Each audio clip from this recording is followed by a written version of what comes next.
बेटी एक बार चल के लड़के को देख तो लो। मेरा दावा है कि लड़का तुम्हें बहुत पसंद आएगा। बाला बहुत अच्छा लड़का है। हाँ हाँ बेटी, हम लोग तुम्हारे दुश्मन तो नहीं है। किसी अच्छे लड़के से ही तुम्हारी शादी करवाएंगे ना। आखिर तू हमारी इकलौती बेटी है। अच्छा ठीक है माँ, अब ज्यादा भावुकतापूर्ण शब्दों का इस्तेमाल ना करो। मैं चलने के लिए तैयार हूँ। चलो फिर, बिना देर के हम सब चलते हैं। सभी बाला के घर पहुँचते हैं। अरे क्या बात है बहन जी, अभी तक आपका बेटा नहीं आया? जी बस आता ही होगा। तभी वहाँ बाला आता है। लो जी, आ गया मेरा बेटा। ये लोग तुझे देखने आए हैं और ये इनकी बेटी नम्रता है। बाला के सर पर बिल्कुल बाल नहीं होते। ये देख नम्रता और उसके परिवार वालों की आंखें फटी की फटी रह जाती है। ये तो टकला है। हे भगवान, माँ पिताजी, आप दोनों एक टकले से मेरी शादी करवाने वाले थे। अरे ये तो पूरा उजड़ा चमन है। देखो बेटी, इस तरह किसी का मजाक उड़ाना गलत है। किसी के बारे में इस तरह की बातें नहीं करते। बालों का क्या है, वो तो आते जाते रहते हैं। लड़का टकला है तो क्या हुआ, इंजीनियर है, अच्छा खासा कमाता है। आप चुप रहिए जी। इसकी तरफदारी इसलिए कर रहे हैं क्योंकि आपके भी सर पर बाल नहीं है। मैंने तो आपसे शादी कर ली, मगर मैं अपनी बेटी की शादी एक टकले से बिल्कुल नहीं करवाऊंगी। अरे ये क्या, कब से आप लोगों ने टकला टकला लगा रखा है? और माफ करना, तुम भी कोई हूर की परी नहीं हो। तुम लोग मेरे घर में आकर मेरी ही बेइज्जती कर रहे हो। निकल जाओ यहाँ से। हाँ हाँ तो जा रहे हैं ना, हमें भी यहाँ रुकने का कोई शौक नहीं है। नम्रता और उसके परिवार वाले उठकर वहाँ से जाने लगते हैं।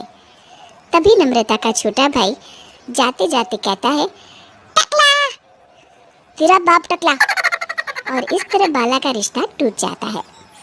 फिर एक दिन सड़क के किनारे एक आदमी घूम घूम कर कंधी बेच रहा होता है। कंधी ले लो, कंधी, एक से बढ़िया एक कंघी ले लो, नए जमाने की कंघी ले लो। अरे भाई ये ले लो। घूमते घूमते वो बाला के पास पहुंच जाता है। अरे भाई साहब, कंधी लोगे क्या? ये लो। तभी उसकी नजर बाला के सर के ऊपर पड़ती है। अरे माफ करना भाई साहब, आप इसे लेकर क्या करोगे? आपके सर पर तो बाल ही नहीं है। आपका तो स्टेडियम पूरा खाली है। चलता हूँ। कंधी ले लो, कंधी ले लो। कंधी वाले की बातें सुनकर बाला को बुरा लगता है। उस समय बाला को ऐसा महसूस होता है कि उसके लिए दुनिया में सबसे कीमती कोई चीज़ अगर है तो वो सिर्फ बाल है।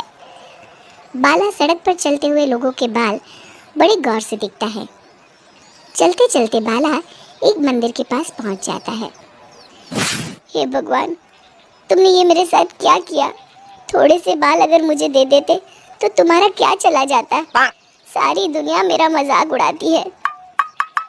अरे भैया, आज पहला इंसान देख रहा हूँ जो मंदिर आकर भगवान से अपने लिए बाल मांग रहा है।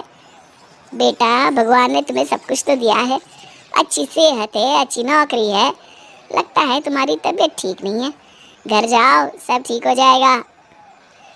बाला वहाँ से चला जाता है। घर पहुंचकर बाला खाना खाता है और अपने कमरे में सोने के लिए चला जाता है।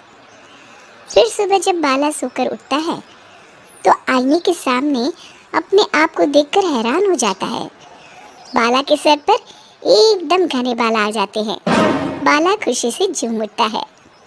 अरे ये तो चमत्कार हो गया, मेरे सर पर बाल आ गए।